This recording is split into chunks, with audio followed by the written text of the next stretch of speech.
is history put in the syllabus of UPSC? Why do you have to study history? Because there is this very famous statement of Einstein that history should not be taught in schools. Schools should be a place where imagination should be taught, science should be taught, mathematics should be taught. If I want to know history, I can just pick up a book and open it and know what is written there. This is what Einstein said.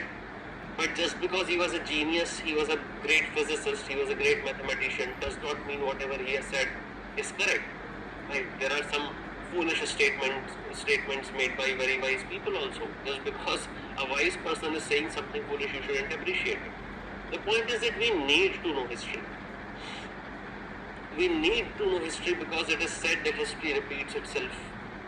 There have been problems, there have been conflicts. What we need to know is not what the conflict was, but we need to know that what were the causes of that conflict.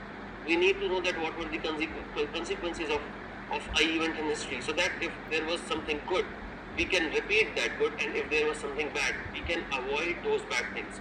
We need to learn from history. Okay? But we keep repeating the same mistakes, and every time we make a mistake and we feel surprised. Arey, ye kaise ho gaya? This was not expected. Arey, why was this not expected? Haven't you studied history?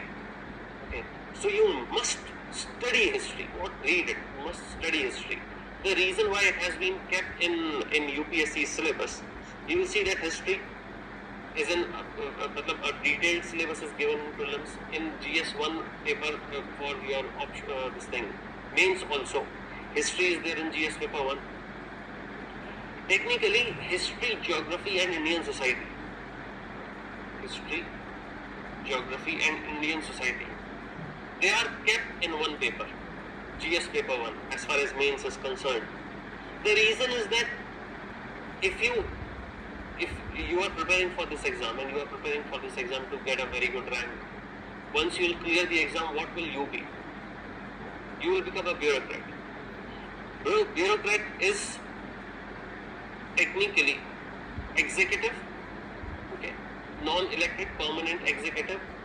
This non-elected permanent executive is a link between the government and the society, between the government and the public. So, you as a link, you will have to implement the policies of government over these people. And also, since you are a public servant, these people, they will be coming to you with their aspirations, and you will be a link between public and the elected government.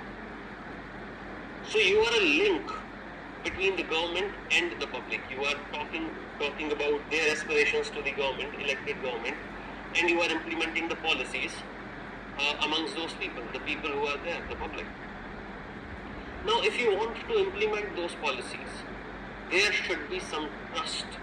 People should trust you as an officer. And that trust only comes when you know this society. And how will you be able to know the society? Society is the culmination, is the result of geography and history. For example, if in Karnataka you will find people that people eat ragi, they eat ragi ball. Being a North Indian, it is very difficult for me to eat something that you have to swallow. Ragi ball, you have to pluck it and you have to swallow it. It's very difficult for me. But if I say that, look at this food, what kind of food are these people eating? That will not be right, because ragi is grown here. It is their staple crop. And that's why people are habitual in eating ragi. It's very healthy also. So I cannot come to a society with a prejudiced mind and think that, okay, this is what is right and this is what is wrong for this society just because it is right and wrong in my society. Okay? So we need to be sensitive about society. So paper 1, it deals about legitimacy. What is accepted in society and what is not accepted in society. And that's why history and geography, they are clubbed with Indian society. And that's why you won't be getting any direct questions from history as far as mains is concerned. This is the reason why we need to understand history. Once we understand history, we'll be able to see how the society, the present day society, has been crafted. Okay? And that's why it is an important aspect of the UPSC exam. What is historiography then? Historiography is the art of writing history. So as a historian, when you are trying to write an event, you need to be absolutely neutral. Okay? So initially what happened was that Greeks started this writing. The art of history writing, it was started by Greeks. What these people used to do was, when a king used to move forward to fight a battle, to conquer new lands, he used to take 2 to 3 people who were writing that account. So there was one person who was writing the account of the event. That this king fought the other king, there were so many soldiers in one army, there were so many soldiers in another army, this army was equipped with so and so, the other army was equipped with so and so, and the battle, the war went for like a month or 2 months or 3 months, and then there was a siege and so on and so forth. So there is one person who is writing about the event. There is another person who is writing about the space, that where exactly is this event taking place. Okay. So he will say that the battle was fought in a field. In the north of the field there was a mountain range. In the south there was a river going behind. There was there was this plateau over which the clouds were looming, and the rainfall was so much, and because of the rain we were not able to fight, and all those things. So one person will be writing about the space. So you will see that as we'll move forward, these people, they are writing about the time and space of the same place. Initially this writing was done together, combined. Later it was decided that no, we need to study the timeline separately and we need to study the space separately. So time and space got separated. This timeline that was created, the chain of events with time, this was known as history. That's what we call history. And the space, the region, the description of a region, this became geography. So history and geography, they are sister subjects.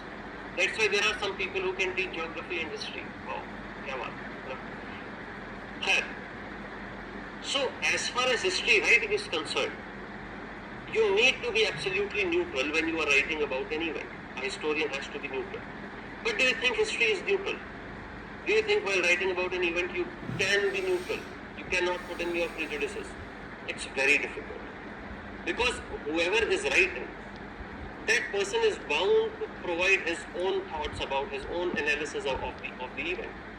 So let's say if you are a court historian, you are in court of some king, you will have to write about the history. You cannot criticize that king that much. And that's why you will see that history is slightly biased. The contemporary history. So if a contemporary author is writing about something, it is bound to be biased, because let's say your king, you are a historian, your king is fighting, and your king won the battle. So you will be praising your king, that the king was extremely brave, the army fought valiantly, and there was a brilliant strategy of the king, and the other army was so huge. In order to talk about the win of your king, what you will do is, in order to exaggerate, you will increase the number of army of the enemy. That 1 lakh elephant and 2 lakh horses and itne phalane jo hai foot soldiers were there, and they were coming and they were fighting. And despite that, my king defeated them. So this will be your idea of history. You will be writing this, you will be given some money. Just in case your king will, get defeated. But then still he is your king. You cannot write that the king was absolutely foolish, there was no strategy and he got defeated. Or he was weak and the other king was strong. You cannot do that. Because at the end of the day, he is your king. So what will you do? The army of the king fought bravely. The king fought very bravely in the battlefield. But the other king was shrewd. He went against the rules of the battle. कुछ चाल चली उसने, कुछ षड्यंत्र रचा उसने, right? There was something wrong with his strategy, and that was the reason why he was able to defeat this king. So even though your king is defeated, he is still brave, and the other king, he is a coward. He, using some other means, illegal means, he was able to win that battle. So this is how history is written when contemporary writers are writing about it. As historians, later when you are a historian, if you are reading about history, these are the biases which you need to, identify and find what was the right history at that point of time. So history writing can be contemporary history writing. People who are writing about the event, right there. For example, people are writing about events which are going on today. 100 years later, when students will be reading today's account, this will become history. Okay. So in India, technically in ancient India, history writing was not there. History was not an art which got developed in India. In India, we had brilliant thinkers, brilliant philosophers, and most of the books that were written, they were written either on philosophy or on art. Like a drama was written, epics were written, religious books were written, metaphysics was written, but history was not written. Events were not jotted down. And that's why it is very difficult to recreate Indian history. Okay? We don't really know the chronological order. So what we do is, we are dependent on these books, we are dependent on other events, on the archaeology, on coins, on other literary sources, and we try to reconstruct our history through those sources. Okay. So most of the history in India, it was written by the Britishers. Once Britishers came to India in the 18th century, in order to rule over India, they started writing about Indian history. So the first history that was written, it was termed as the official history of the British government. Now, Britishers, when they came to India, they wanted to legitimize their rule. And in order to legitimize their rule, they wanted to show that Indians, in general, they are weak and they are meant to be ruled by outsiders.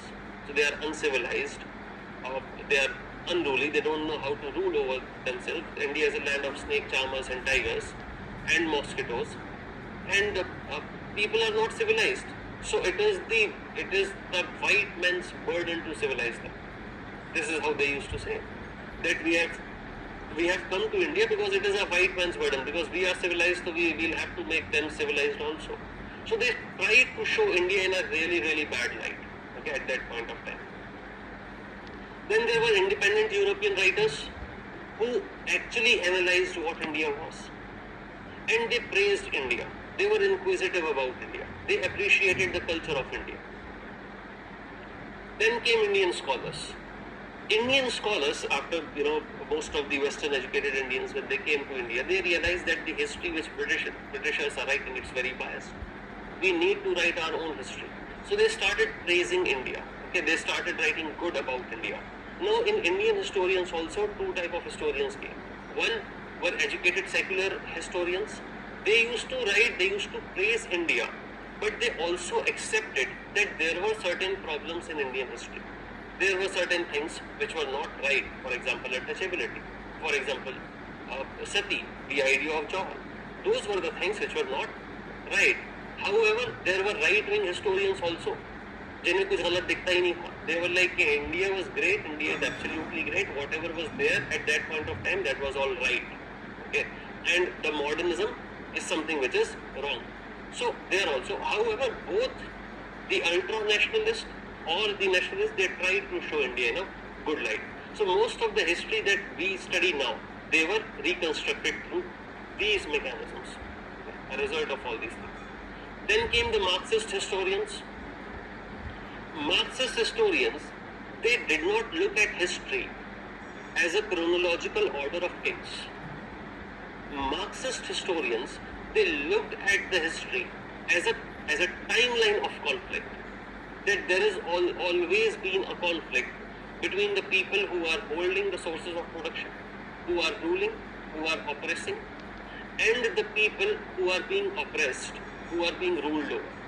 So in ancient history, ancient period, it was divided between masters and slaves. So there were masters and there were slaves, and slaves had to do whatever masters wanted them to. In the medieval period, they said that the society was divided between feudal lords and peasants. Feudal lords, people who are owning land, and peasants who are working in those lands. And in modern period, there is a fight between the capitalists and the workers, the bourgeois class and the proletariat class. Right? So the bourgeois class, the industrial class, the capitalist class, it is holding the specters of production, and it is ruling over these people, the proletariats, the workers who are working under them, and the workers are always being exploited. Okay. Since it is not a lecture of sociology, I won't get into the details of this. Otherwise, we could have discussed this aspect as well. And then came the subaltern writers. Subaltern writers did not write history about the kings. They did not mention kings or the kingdoms. Subaltern writers started writing about the people. Because if you look at history, most of the time when you are reading about something, till now, you must have read about the kings, you must have read about the achievement of the kings, you must have read about what the king was eating, how the king was sleeping, or how many forts did he make. Have you ever studied about a common man? That what was the condition of common man? Now, most of the time, the condition of common man is shown on WhatsApp group these days. Right? You are learning all your history from WhatsApp and social media now. That you get a message, कि हाँ देखो इस king को, he was called great but कितना क्रूर राजा था, he was absolutely brutal, he killed. So, have you checked those facts? Right? 99.9% of these messages, they are fake. That history is fake. So please don't believe that. Please don't believe those messages. The moment you get it, without reading, you first delete it. Okay? Because once you put in the garbage in your head, then it becomes very difficult to take the garbage out. Okay? So don't allow that garbage to enter your head. Read good books. As an aspirant, it is your responsibility also to understand the history. Because every time the history is distorted to create conflicts in the present society. Okay? And this is something which is not new. Same thing has been happening from ages, from years altogether. So we will be discussing about that aspect too. But these subaltern writers, they started writing about the common man. They started writing about the society, the administration, the economy of a region. Okay, the status of women, the status of children, about the trade. And this is what we are interested in. So now the angle through which we will be looking at history, it will be the subaltern angle.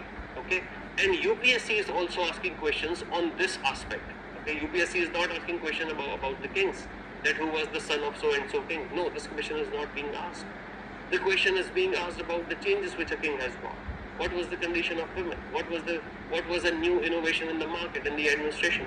So those are the things that we will have to focus on. Okay. So this is all about the subaltern writers. Now, what are the sources to study ancient history? Ancient history is also known as